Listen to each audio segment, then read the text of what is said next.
Step Telugu Desam వేసింది వంశీని లోపల ఇచ్చడం కోసం. వాళ్ళ అనుచరులు కొంతమందిని జైల్లో పెట్టింది.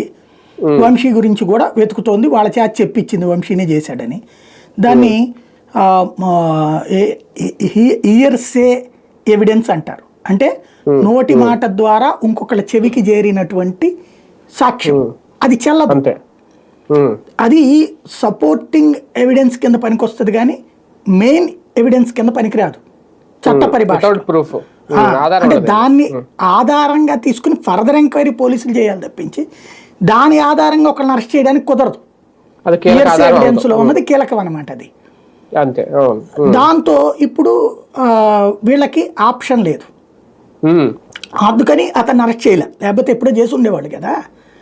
ఇప్పుడు నెక్స్ట్ దానికి లింకులు ట్రై చేశారు, డబ్బులు ఈ కథ అంతా ఏమీ తేలలేదు. వాళ్ళు కార్యకర్తలు, ఒకవేళ కార్యకర్తలు డబ్బులు ఇస్తాడేమో కూడా వంశీ, తప్పే ఉంది దానికి, దీనికోసం ఇచ్చాడని అని చెప్తారు కాబట్టి అవి నిలవ్వు ఎక్కడ అనేటటువంటి చూసుకున్నారు. ఈలోపు వంశీకి ఏమవుతుంది, రూపాయి అయ్యే చోట 10 రూపాయలు ఖర్చు అవుతుంది.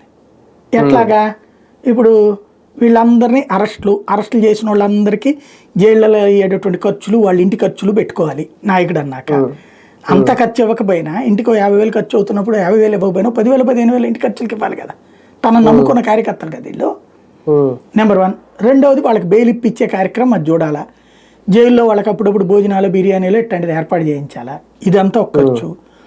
ఈ బెయిళ్ల కోసం అని చెప్పేసి కింద కోర్టు, హైకోర్టు, సుప్రీంకోర్టు ఇవన్నీ పోతా ఉంటే లక్షల డబ్బులు ఇప్పటికే అవి ఉంటాయి, 30-40 లక్షలు ఆటోమేటిక్గా. సుప్రీంకోర్టు దాకా వెళ్ళారంటే సుప్రీంకోర్టులో 1 గంట వాదిస్తేనే 15,000 లక్షలు తీసుకునే లాయర్లు ఉంటారు. అట్లాగే వీళ్ళందరూ పోవాలి.